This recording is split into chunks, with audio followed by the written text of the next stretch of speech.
네, 안녕하세요. 평생투자 파트너입니다. 네, 오늘은 2018년도 12월 17일. 네, 오늘은 월요일입니다. 주말 다들 잘 보내셨습니까? 자, 이번 주 이제 시작됐고요. 자, 이번 주도 화이팅 하시기를 바라겠습니다. 자, 똑같이 이제 캠피셔의 역발상 주식 투자 책 아직 계속 진행을 하고 있고요. 오늘은 대중매체, 그러니까 뉴스를 이용하는 법에 대해서 캠피셔는 어떻게 말을 했는지 한번 좀 같이 보도록 하겠습니다. 뉴스를 이용하는 법. 이 대중매체는 이 공포를 팔아야 돈벌이가 되기 때문에 이들의 보도가 현실을 정확하게 반영하는 것을 기대해서는 절대 안 된다라고 말하는데요. 이 설사 대중매체가 낙관론을 팔더라도 그 시점은 대개 강세장의 끝물이다라고 생각하면 된다라는 겁니다. 그러니까 이번에 또 이 도치감에 휩싸인 군중을 이용하는 것이다라고 말하거든요. 그러나 대중매체는 우리에게 커다란 선물을 주기도 합니다. 그러니까 이 선물이 뭐냐? 이 시장 심리를 파악하게 해주는 것이다라는 거거든요. 그러니까 이 첫 장에서 논의를 했듯이 이 현대 대중매체는 대중의 어떤 집단 사고를 조장하기 때문에 대중매체를 보면 사람들의 생각, 뭐 공포, 좀 심리 변화를 쉽게 파악할 수 있다라고 말하거든요. 그러니까 대중매체가 장황하게 쏟아내는 이야기는 10중 8구 이 보통 이 주가의 가격에 거의 다 반영이 되어 있다라고 보면 되겠죠.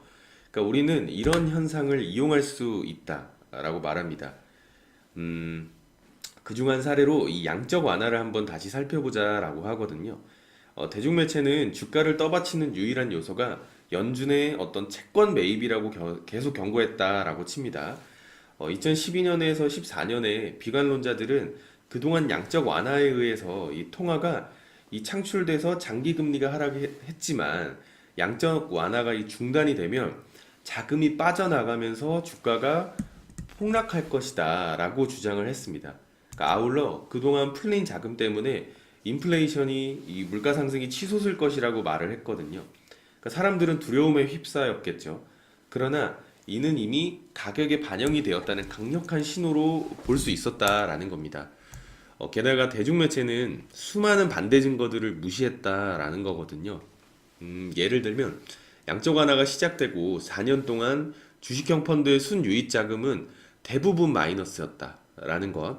그동안 자금이 유입되지 않았다는 개략적인 신호다라고 볼 수 있겠죠. 그 연준이 공급한 신규 자금 대부분은 이 초과 준비금 형태로 연준에 예치가 되어 있었고요. 실제로 통화가 창출되려면 은행 시스템에서 이 대출이 증가해야 하지만 대출 증가율은 지난 6번의 어떤 경기 순환 주기 중에 가장 낮았다라고 말합니다. 그러니까 연준이 양적 완화를 실행했는데도 은행들이 대출을 늘리지 않았다라는 뜻이거든요. 그러니까 이렇게 이 통화량 이 증가율이 최저 수준으로 내려가자 도대체 통화가 무엇인가? 라는 질문까지 이제 제기가 되었다라고 하거든요. 그러니까 정보는 모두 공개되어 있었다. 그러니까 방안에 코끼리가 있었다라는 말이었거든요. 그러나 사람들은 무시했다라는 겁니다. 이 대중매체의 보도가 한 방향으로 치우쳤기 때문이다라고 말하거든요. 그러니까 이게 이제 대중매체가 조장하는 공포감을 좀 역이용할 수 있다면 역발상 투자자라면 그쵸? 2013년과 14년도에 성과를 거둘 수 있었다라고 네, 캠피셔는 말하고요. 2013년도 5월 22일 그 당시에 연준 의장이었던 이 벤 버냉키가 양적 완화를 단계적으로 축소한다라고 발표하자 장기 금리가 이제 치솟았다라고 하는데요. 그러니까 양적 완화가 마침내 종료된다는 사실이 가격에 반영된 것이었다라는 겁니다.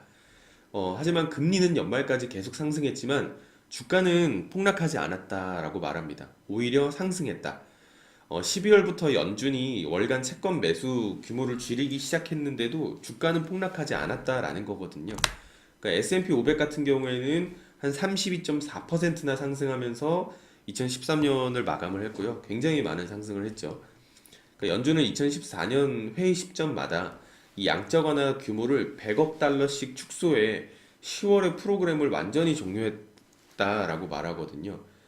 주가는 상승했다. 그 흔한 10%의 조정조차 없었다라는 겁니다. 그러니까 이 글을 쓰는 현재 비관론자들은 연준이 대차 대조표를 축소하기 시작할 때 심판의 날이 올 것이라고 주장을 했다라는 건데요. 그러나 시장은 이 주식 시장은 절대 바보가 아니죠. 바보가 아니므로 이미 다 가격을 반영해 놓았다라고 말합니다. 그러니까 우리는 이런 현상을 되풀이해서 봤다. 이 대중매체가 최악의 시나리오를 더 많이 떠들어댈수록 그 시나리오는 더 많이 주가에 반영되었다. 이 책에서 다룬 어떤 뭐 양적 완화, 오바마 케어, 유로존 위기, 뭐 중국의 경착륙 등이 그런 사례다라고 말하거든요. 그러니까 대중매체는 비관론을 쏟아내면서 시장을 짓눌렀지만 시장은 아랑곳하지 않고 상승했다. 일각에서는 대중매체가 부정적 심리를 확산시켜 이 주가를 떨어뜨리는 일종의 어떤 뭐랄까요 좀 자기 실현적 예언을 한다라고 생각을 하는데요. 그러나 이 대중매체는 사람들의 기대 수준을 낮춤으로써 근심의 벽을 높일 뿐이다 라는 겁니다. 그러니까 기대 수준이 장기간 낮은 수준에 머물면 시장은 깜짝 실적을 내놓으면서 상승하기 쉬워지겠죠. 그렇죠? 확신하기는 어렵지만 나는 이 캠피셔는 대중매체가 선정적인 보도를 쏟아내면서 집단 사고를 조장한 까닭에 지난 수십 년 동안 시장 주기가 좀 더 길어진 것으로 추측을 한다라고 말합니다. 그러니까 뭐 1990년도에 강세장이 역사상 가장 길었다라고 하는데요. 그 뒤에 나타난 약세장도 역사상 가장 길었다라고 말합니다. 2000년대 강세장 역시 10중 8구 장기간 이어질 수 있었는데 이 5년 차에 등장한 이 시가평가 회계 규정 탓에 갑자기 끝나버렸다라고 말하거든요. 약세장도 한 17개월 동안 이어졌었죠, 길게. 그러니까 이 글을 쓰는 이 시점 기준으로 이 강세장은 거의 한 6년 정도 채우고 있으며 심리 면에서도 절반을 막 넘겼다라고 말합니다. 그러니까 예상 밖의 대형 악재가 나타나지 않는다면 이번 강세장도 뭐 한 10년을 채울지 모른다. 어쩌면 더 길어질 수 있다. 그러니까 모욕의 달인인 시장은 늘 사람들의 예상을 벗어나기 때문이다라는 거거든요. 이 대중매체가 몰려다니는 탓에 시장 주기가 길어졌다라고 아까 전에 앞에서 말씀드렸잖아요. 그러니까 아무도 튀는 것을 좋아하지 않는다라는 겁니다. 이 강세장이 시작되었어도 사람들은 깊은 비관론에서 벗어나기 어렵다. 그래서 이 템플턴 경이 말한 심리 주기, 즉 뭐 비관, 회의, 낙관, 도치감 주기가 길어졌다라는 겁니다. 그러나 시장 주기는 표본이 너무 적어서요. 통계적으로는 입증할 수는 없다라는 겁니다. 그러니까 뭐 10년 주기, 5년 주기 같은 것들 이런 것들은 통계가 아무래도 적겠죠. 그렇죠? 너무 주기가 길기 때문에 통계적으로 입증할 수는 없다라는 거고 오늘 말한 이 대중매체가 좀 공포를 팔아서 이제 돈벌이를 한다라는 거잖아요.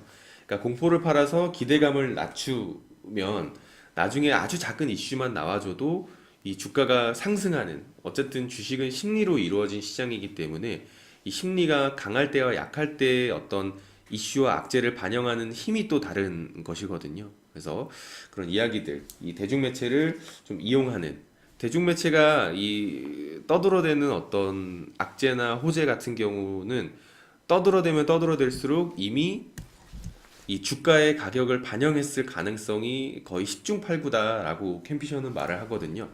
그럼 우리는 이것을 역으로 이용하는 거죠. 그렇죠? 역으로 이용을 해서 심리를 파악하는 아주 큰 선물일 수 있다라는 겁니다. 그래서 대중매체를 너무 이제 이 대중매체에 휘둘리지 말고 우리도 이 대중매체를 이용해서 시장의 심리를 파악하는 이 투자자들이 한번 되시기를 바랍니다. 자, 오늘은 요 대중매체를 이용하는 방법에 대해서 한번 알아보았습니다. 자, 오늘 하루도 화이팅 하시고요. 이번 주 기분 좋게 보내시길 바라겠습니다. 감사합니다.